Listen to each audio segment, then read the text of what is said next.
So, good morning, everyone. My name is Ben Fletcher. I'm the Senior Vice President of Strategy and Engagement at the PRLA.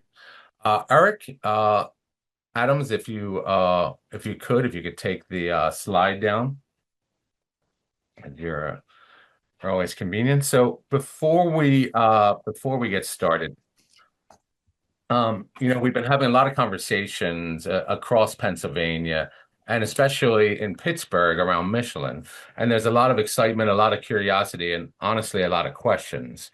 We went through this in Philadelphia last year, and what we saw was an immediate impact, and not just the headlines, which there are a ton of, but real conversations, among operators, among chefs, among bartenders, among everybody about what Michelin really means for their businesses and for their teams and honestly for their future. So today we're going to try to get some answers for you as best we can.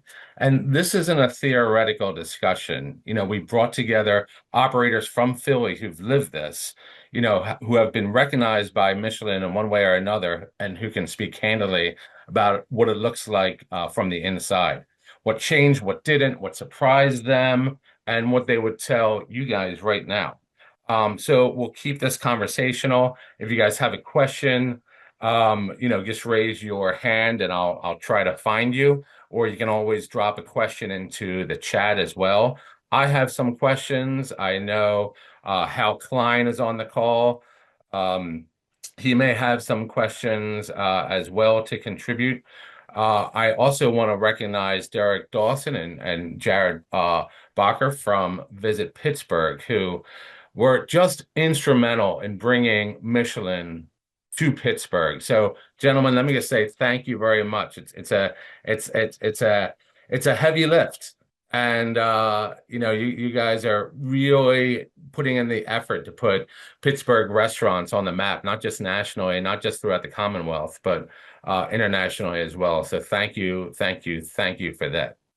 Um, Now, before we get started, I just wanted to take a minute to talk about something that's really important to all of us, and that's the Spirit of Hospitality Awards. The Spirit of Hospitality Awards, this will be the second year we've hosted in Pittsburgh, and it's to recognize the people, the restaurant folks especially, make this industry what it is, the chefs, the managers, the teams behind the scenes. And we all know people like that, and they deserve to be recognized. Just like Michelin is going to be recognizing some restaurants, you guys can recognize your servers, your managers, your peers. Nominations are open right now and they're open till next week. And I'd strongly encourage you to take just a few minutes to submit one or a few. It doesn't take long. It's all drop down list. It's very easy to populate. And then just as important, show up.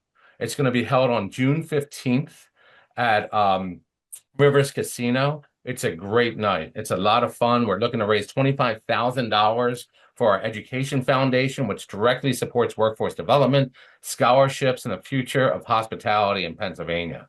And then I'd like to also thank Belfour Property Restoration and Performance Food Group for not only sponsoring that awards night, but for sponsoring this webinar as well. So with that being said, let me see who do we have on here. So let me introduce some of our guests. And I know I think some may have the wrong names listed, but that's okay.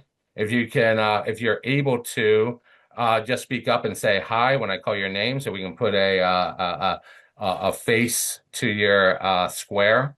So first off, we have Chad Williams from Friday, Saturday, Sunday. Friday, Saturday, Sunday. I was going to say one of my favorite restaurants, but everybody on this call Yeah. is one of my favorite restaurants, and it's going to seem disingenuous if I do that. So Friday, Saturday, Sunday, one of the nation's favorite restaurants. Chad and his wife Hannah opened up a an existing restaurant and really made it their own a number of years ago. Friday, Saturday, Sunday earned a Michelin star in Philadelphia's inaugural guide. So that is big news. The restaurant also won the 2023 James Beard Award for Outstanding Restaurant in North America. So huge. It was also number 16 on North America's 50 Best Restaurants at 2025. And dude, it just keeps going. So I'll stop there. Thank you for being on this call. You're a great guy and Yeah, great thank you. restaurants. Appreciate it. Thanks. Nish Patel is on the call. Nish Patel is the owner of Del Rossi, the Philadelphia favorite, known for cheesesteaks. Nish, we were at Oh, the the dinner best table last. cheesesteaks, the best. Yeah, the best, right? We were at the dinner table last night discussing who makes the best. And I'm in Roxborough, and there's a Michelin award place down the street who doesn't hold a candle to yours. So you always win in our family. The deli earned a Michelin, I'm sorry, Del Rossi's earned a Michelin Bib Gourmand in the first guide. So he's going to bring that perspective. Lou Novak is on the call. Lou, say hi if you're around. He's around. I see him. He's learning how to unmute. So Lou Novak represents famous Fourth Street Deli, one of Philadelphia's true legacy restaurants, been around forever. The deli earned a Michelin Bib Gourmand, much to the surprise of Lou and his team. So it was great to see them there. Hey, Lou. Hey Ben, how are you? Thank you for having Great. me. Thanks for being here. And Chris D'Ambro. Chris, are you on? Were you able to hop on? Yes, I see you there. Chris is the chef and owner with his wife behind Ambra and Southwark in Queen Village. Two restaurants. Ambra and Southwark were both included as Michelin recommended. Um, they're also number four in Philadelphia's magazine, 50 Best Restaurants and Best of Philly, and they have the best sommelier. They're doing things right down there, and they're right across the street from famous Fourth Street Deli. So they probably have some pretty sick staff meals. So, and then finally, Ryan Maholland. Ryan, if you can just say hi. Hello. There we go. Brian is a partner with Cooking Solo Restaurants, and which is one of Philadelphia's most influential restaurant groups with concepts including Zahav and Laser Wolf. Zahav was the first Israeli restaurant and first Philadelphia restaurant to win James Beard Award for Outstanding Restaurant in 2019. And in Philadelphia's Michelin Guide, Zahav and Laser Wolf were both Michelin recommended. Zahav is also included in 50 best in the 50 best discovery guide. So with that, let's get started. I'm going to kick things right off. Thank you again for all joining us today. We got a great crowd. Again, if you have questions, raise your hand, drop them in the chat, and we'll get to them. We'll keep this on time. And so let's get started.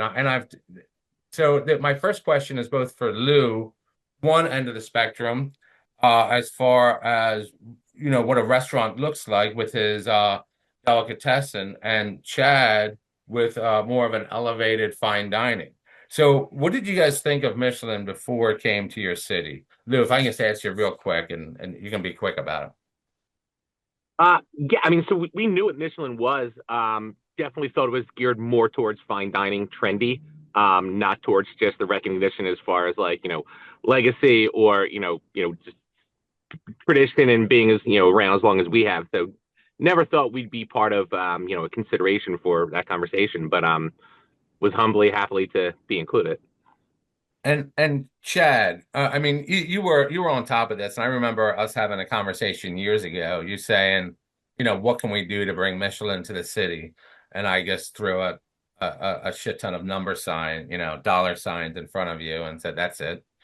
Um, so what did you what were you actively positioning yourself or your restaurant for Michelin with just that in mind, even before the announcements came?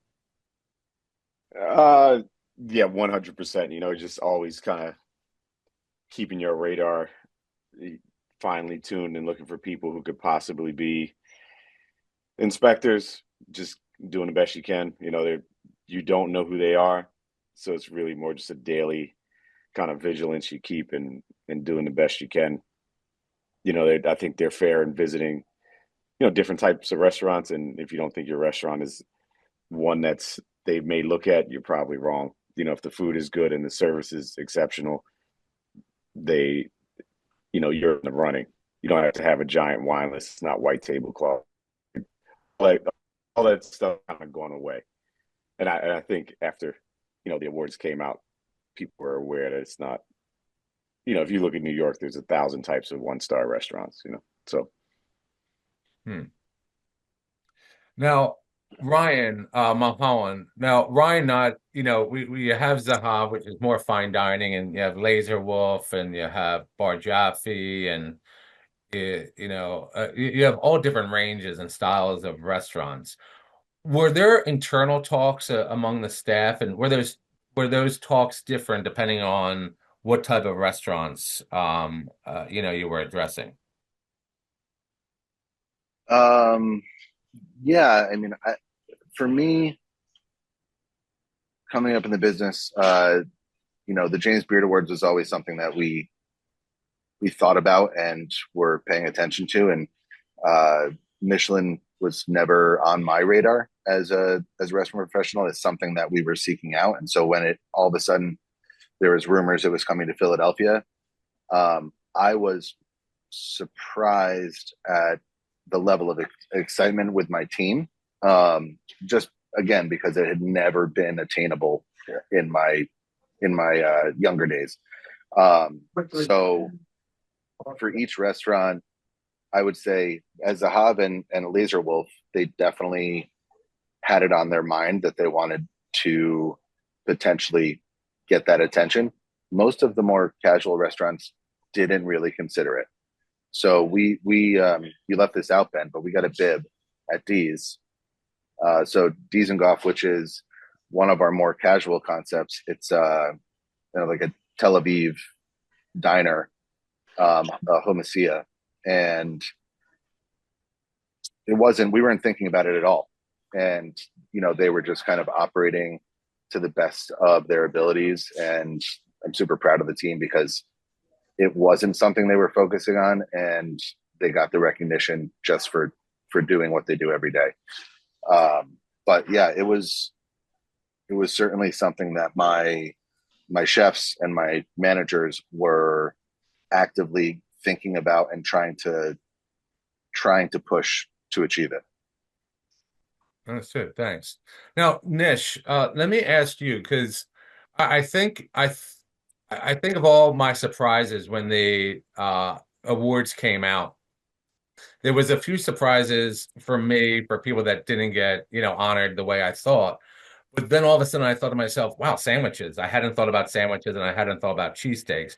Pittsburgh is a big sandwich town, sandwich town. Um, what was Michelin on the radar for you at all? And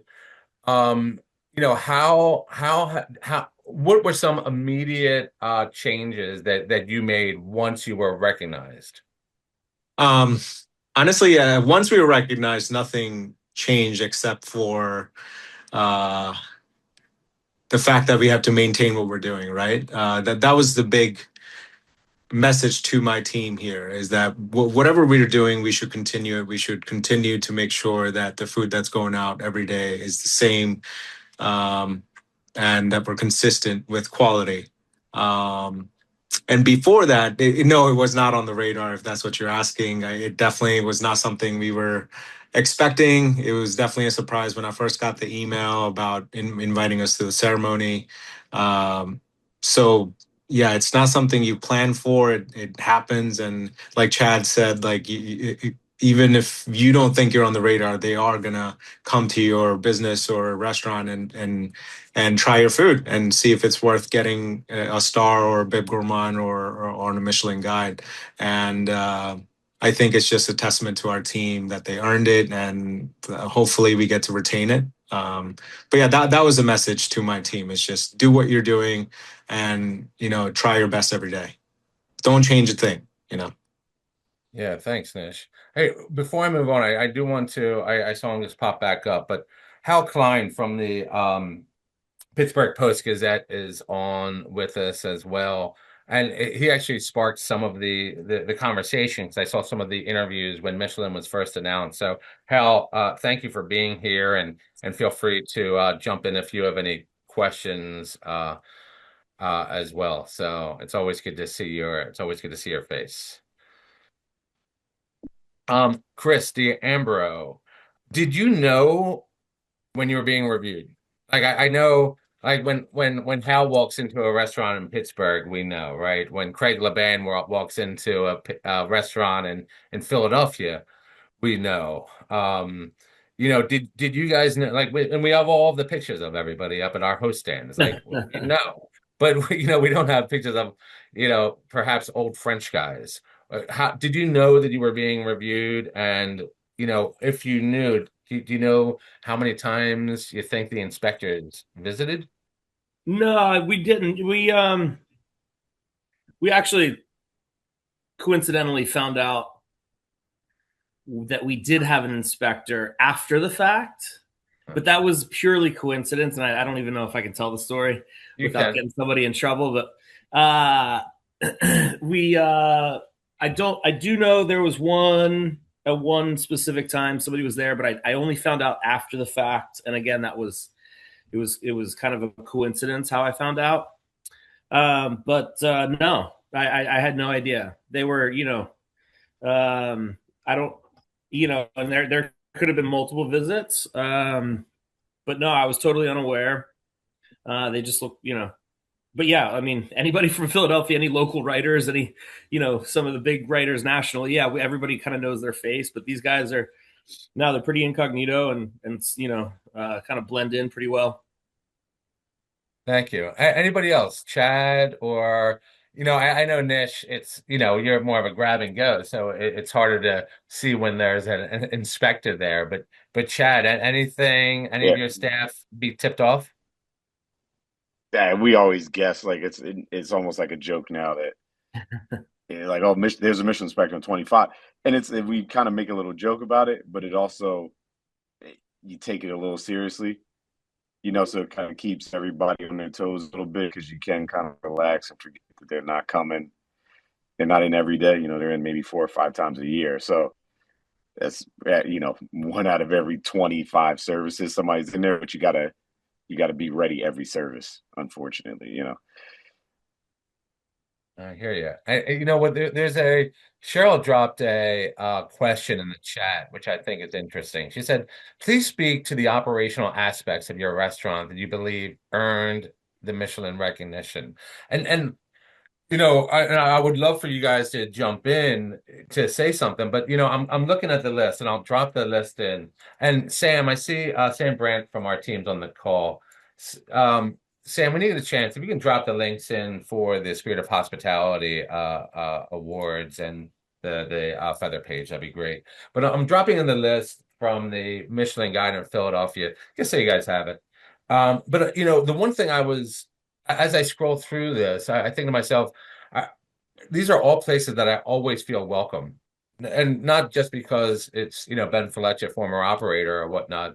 It's, these are restaurants that have really great attitude staff. And you feel that hospitality when you walk in, whether it's going into Nish's spot to grab a cheesesteak or pizza, or walking into her place, Supper Club or Royal Sushi. I mean, that I think is different. But Lou, do you want to talk about, is there any operational aspects of your restaurant that you believe earn the Michelin recognition, or is it more? Do you think is it more about the product, your longevity, and the fact that you've been stalwart in the community for forever? Would hope it's both. I mean, obviously, one of the things that we've tried to really instill with the staff since ownership changed is our sandwiches are huge from anyone that's not from Philly. It's kind of like it's our thing. Anyone could walk in the door and I could sell anyone a sandwich just by you seeing the sandwich. But how do we get you to come back a second time? And that's from the hospitality that you get inside the 4 walls of the deli, right? So I would think or hope that it's definitely a combination of both, from quality and size of the food, but also what's your experience when you're inside the deli? Are you being treated well? And I think that just speaks to being there for 103 years and continuing to be kind of like a staple in the community. So operational, we do what we do. When they called us to tell us that we were being considered, I think I even text you on the side like, is this real? Because never would have thought it would have been us. So when I was speaking to the one girl, I almost thinking it might have been a scam. I was like, listen, come in if you want to come in, ask for me. I don't know what to tell you. And it turns out, just by us doing what we do, I think they recognize that, in conjunction with the quality of the food. That makes sense. Anybody else want to chime in there? Yeah, I'll my thoughts on it after seeing the full list and seeing who got the awards and the variety and the scale of the restaurants and all the different type of operators and type of businesses is if you have your standards and you are true to yourself, it seems like what I've taken from it is that Michelin is saying this is Philadelphia and this is what Philadelphia does and this is what it does best and here are the places that are the truest to what their standards are and there's a consistency to it. I wanted to touch on the knowing if the reviewers are in. The tricky part is that they're not coming, it's not the same person coming back either. You're not able to say, oh, this guy was here 2 months ago and now he's back and here's my Michelin guide reviewer. It's a different person each time. We're not from what I gathered, we're not seeing something like Craig Laban coming in 3 times. There's his 3rd visit. We now know that his review process is complete. So back to my previous point, if you're staying true to what you do and your staff is honoring your service standards and your food quality, that's, I think, where you have the best opportunity to get their attention. Right. I agree with that. You just kind of stick with who you are, and just, it really is consistency. I mean, that's what we banked on, which is tough. But you got to make sure you're offering your best every day, which is the grueling part of it. And I think the seasonal changes are important, but you have to be consistent in what you're giving. It's important to them. Michelin has its standards and they're Michelin standards. They're not World 50 Best standards. They're not, Craig Laban standards. I think they really push for consistency in service and food. Thank you. Yeah, Chad, I'm sorry you just went off, but I'm going to ask you to come back. How did you find out? How did you find out you were recognized? I mean, we were there. We got the email asking us to come, but you don't know what you're getting. You're just invited to the awards. And so, how early, and I'm sure that's the same case with all of you, but how much before the actual award ceremony did the invite I think it was like 8 weeks, maybe. Too long. Too long to didn't worry about it, But was everybody that got an email to be invited there? And Ryan, I'll ask you because you had such a wide variety of folks. Did each of those different restaurants get an individual invite? And was there restaurants not listed? Because we have some restaurant groups on the call that have, in my opinion, some nods.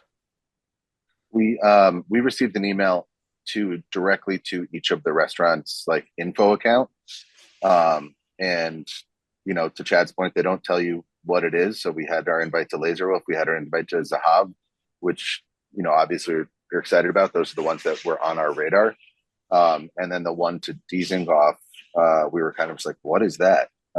We just really didn't anticipate it, but it certainly bridged a lot of excitement with the team and intrigue, and it was fun, and it was fun being there and seeing a lot of our friends and ourselves be honored like in that way is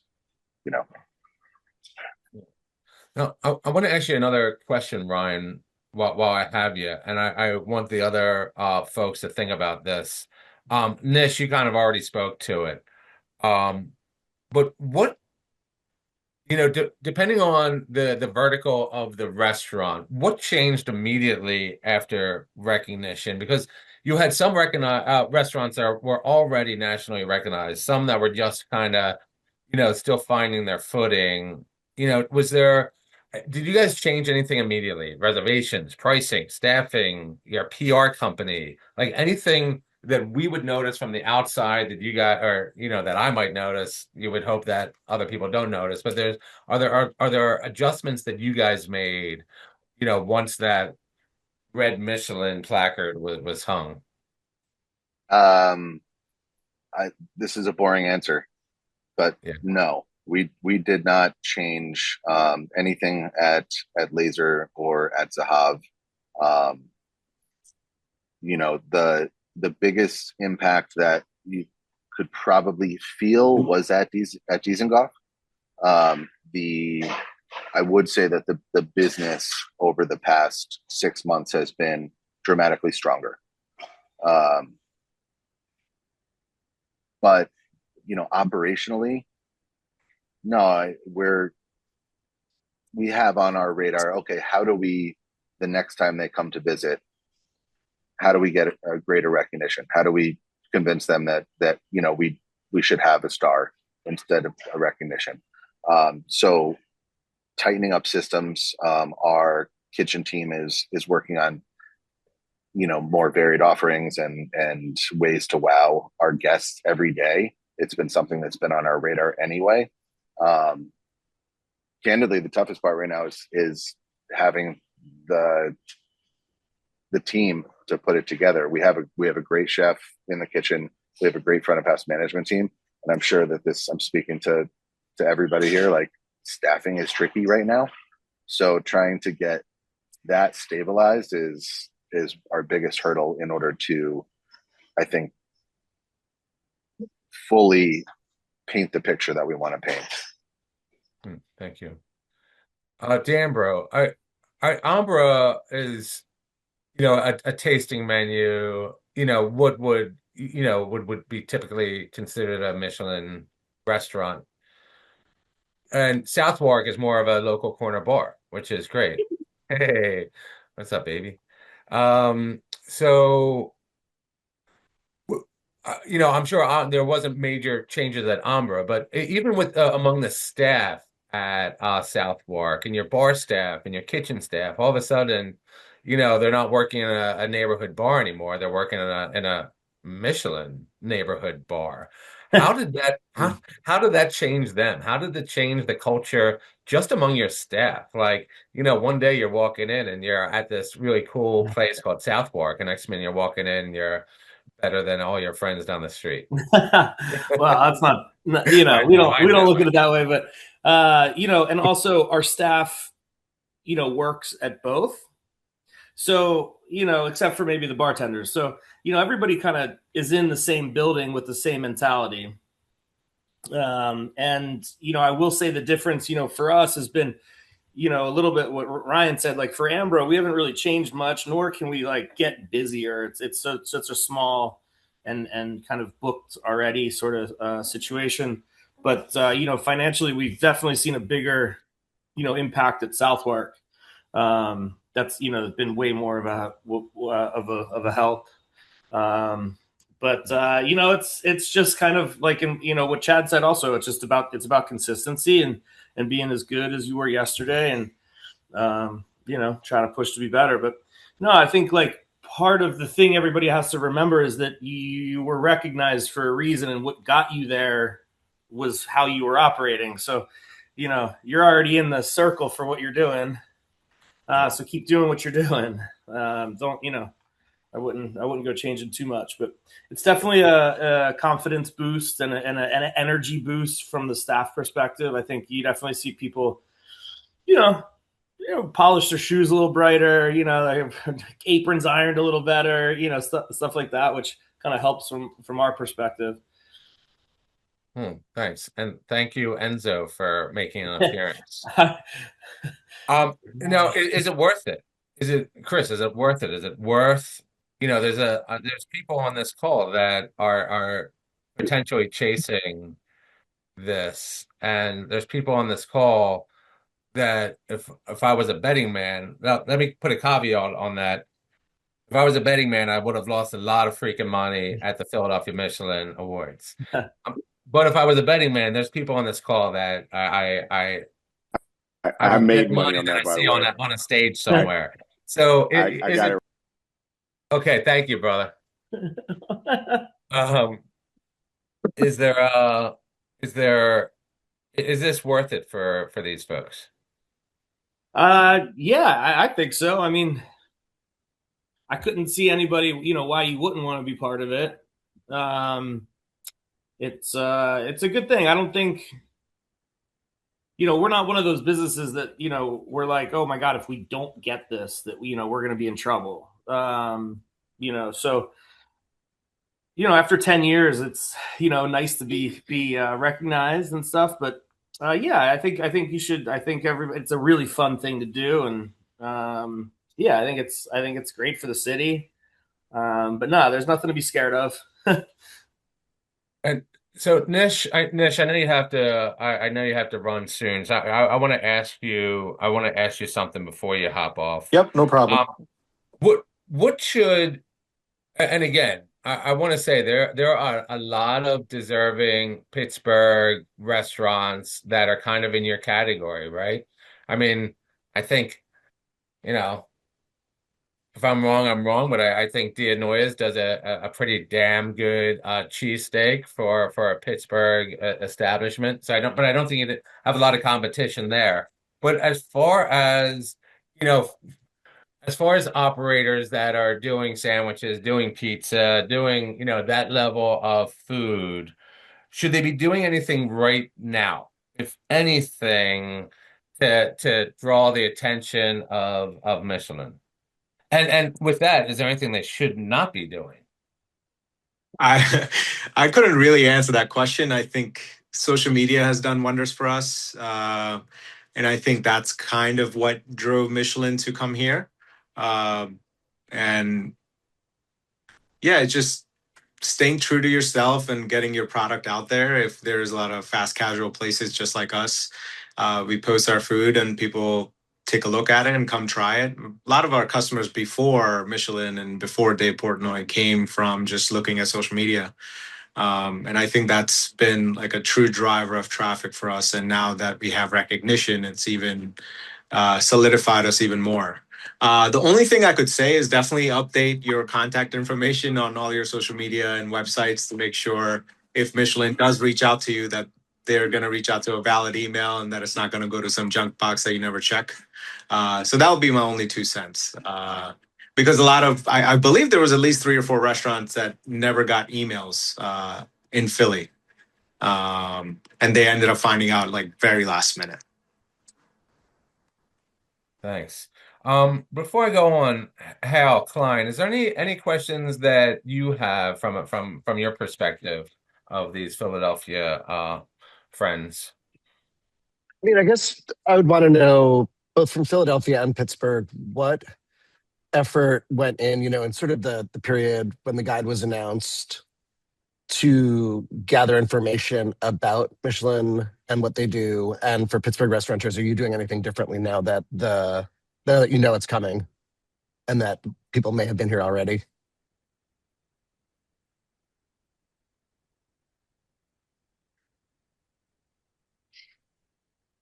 Can you hear me?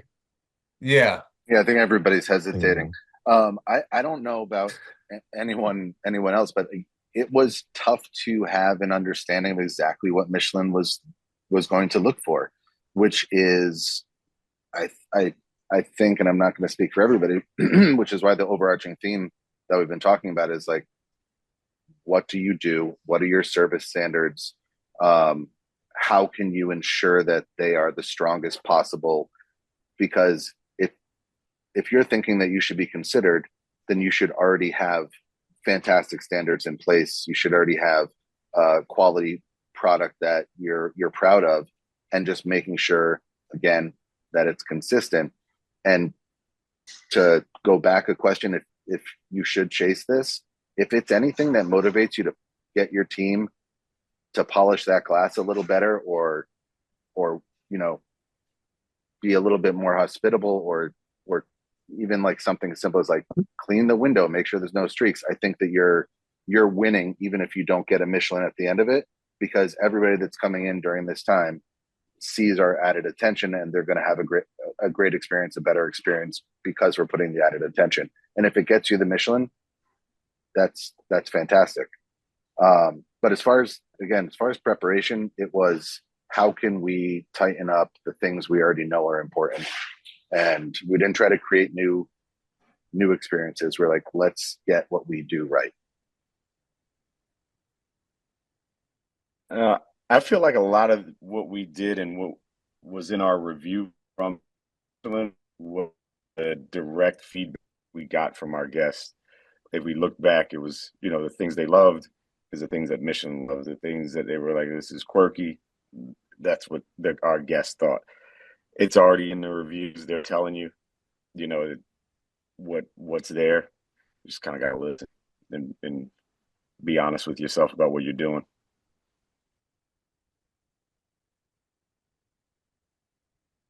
Makes sense. All right. Let me Hal, did you have a follow-up or anything else you'd like to No, I mean, I feel like a lot of it's been answered as far as what's happened, post guide and for the establishments that have been recognized. I think that's the thing that I find most interesting, and I'm excited and curious to see what's going to happen in Pittsburgh and the rest of the American Great Lakes once the guide comes out. Cool. Now, I don't have any more questions. Now, does anybody on this call have any questions, any personal questions? And it could, even you, Derek, from Visit Pittsburgh, if you have any operational questions, or anybody else, feel free to unmute and hop in, or raise your hand. I'll call you on you, or whatever you I have a prefer. question. This is Amy from Dianoyas. Hey, Amy. Hey. So this may be hard for the operators on the call to answer, but Ben, maybe you can speak to this. How do you think Michelin has impacted just the restaurant industry in general in Philly? So maybe those that didn't get recognized, how did it just impact? Dave and I were in Philly recently, and we had some of the most phenomenal service at some of the most casual places that we hit. And we came back and said, wow, maybe, is this missing in Pittsburgh? This really phenomenal service? Do you think that that's a result of Michelin coming to the city, or it's just, how it is? I'll let the operator, if the operators want to chime in, I'll let them. If not, I'd be glad to speak to that. All right, Amy, I think yeah, go right ahead. Go ahead, Chad. Sorry. Yeah, I mean, I think service is a huge part of it. When it misses is the issue. If your service is competent and friendly, I don't think you have to do it. It's the old idea of what Michelin service looks like with the synchronized drops and, everybody saying, oh, welcome, sir. It's not like that anymore. It's really competent, friendly, consistent service is what they look for versus the older idea. Nobody's getting Michelin stars. You don't have to worry about that style of service. If you who won, the difference between what we do, what Amanda Hillman does, what the other guy does, three very different styles of service, all just competent, consistent. They're that metric they hit every time at each place. So I wouldn't necessarily try to do anything different than what you're doing, but it's just being on top of who you are. I think they made that very clear with the choices here. They all are tasting menus, but very different restaurants at the end of the day. Thanks, Chad. Yeah, I will say, it's fine dining without, it's that elevated hospitality without pretension. I think, Amy, you guys deliver it pretty well. And I'm glad you had such a great experience in your travels in Philly. It does, of course, you can't walk into every restaurant and experience that. But what I did say in the beginning when I looked over that Michelin list, every one of those restaurants, it might not be white tablecloth, but every one of those restaurants, you feel hospitality as you walk through the doors. And I think that's so important. That keeps people in business, but it also brings Michelin and other recognition. I also want to go off on what Nish said about about social media. I don't think social media is necessarily bringing the inspectors into Chad and Hannah's Friday, Saturday, Sunday, because it's already, nationally and internationally recognized. But, Nish, who is new to the cheesesteak market in Philadelphia, meaning he hasn't been around for 80 years, certainly is going to be helped by everybody, every influencer and every social media person talking about how his cheesesteaks are the best.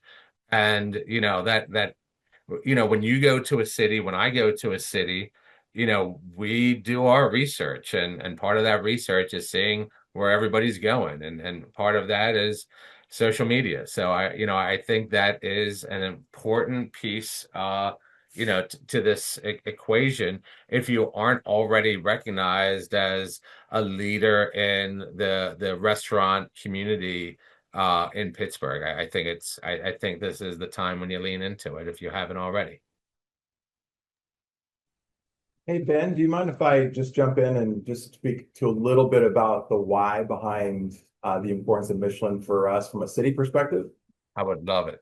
So, and first of all, thanks to Ryan and Nish and Lou and Chad and Chris for your insights. Everybody is so busy right now. So you taking time out of your schedules is very, very much appreciated. And Ben, of course, thank you for everything that PRLA does, of course.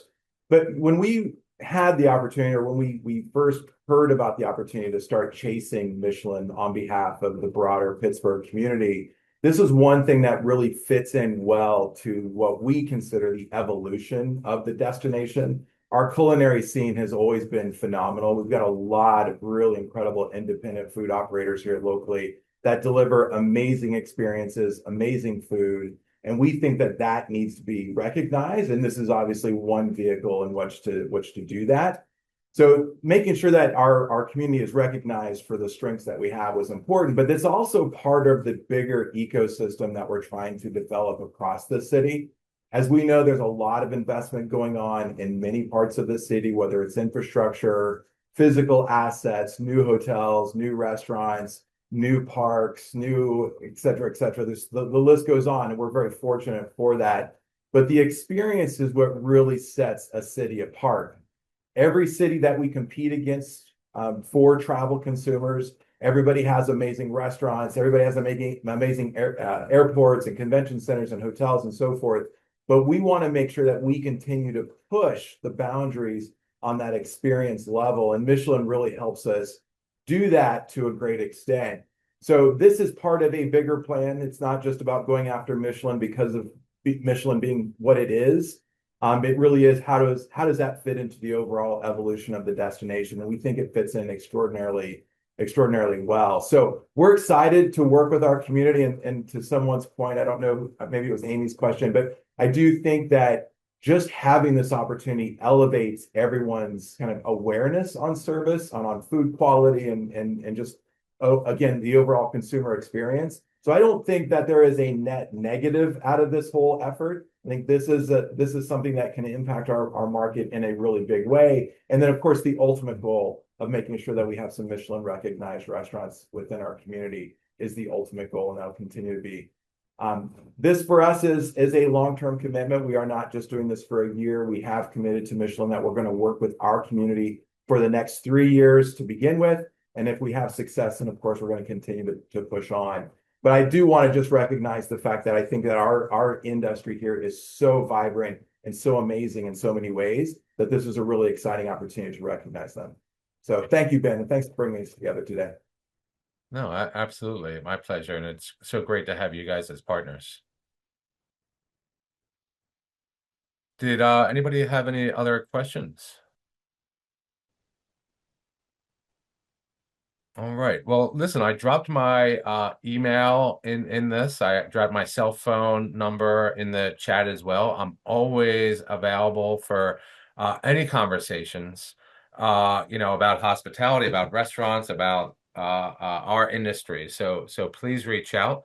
We'll send a follow-up email with resources after this call. And but with that, I'd like to thank Ryan and Nish and Chad and Chris and Enzo for joining us, and and Lou. And I want to recognize Justin Steele from Bar Marco, who's on the call, who is the president of the Western chapter of the PRLA. If you want to learn more about the PRLA, reach out to me or Justin. We'd love to get you more involved. And also, don't forget, I'm going to drop it in again, but please, please nominate somebody from your team. We're talking about how important it is to be recognized. This is such an easy way to recognize your team, your manager, your server. We have employee of the year, manager of the year, industry supporter of the year. So that might be your wine guy or your linen guy or your fish guy or something like that. Your rising star. So somebody who you know is going to be a rock star in the coming years. And then newcomer of the year, best new restaurant of the year. So somebody who's been around just a couple of years, let's recognize them as well. So this is your opportunity that's not Michelin to really recognize everybody on the team. And to Jared's point about what this means for everybody, we hear rising tides lift all ships, but Pittsburgh is unique, just like Philadelphia is unique, where there's so much collaboration, and collaboration really does move the needle here, so much more than competition. And the folks on this call are collaborators. They aren't the folks from Philadelphia on this call are collaborators and not competitors, which is why they're on this call and which is why they're so successful. So I just want to remind folks to collaborate. Don't compete with your neighbors, because we can build this industry up definitely stronger together. So yeah, thank you all. If nobody has anything else, I'll say bye to all of you. Thank you so much for joining us today. Thanks, Ben. Thank you. Appreciate you.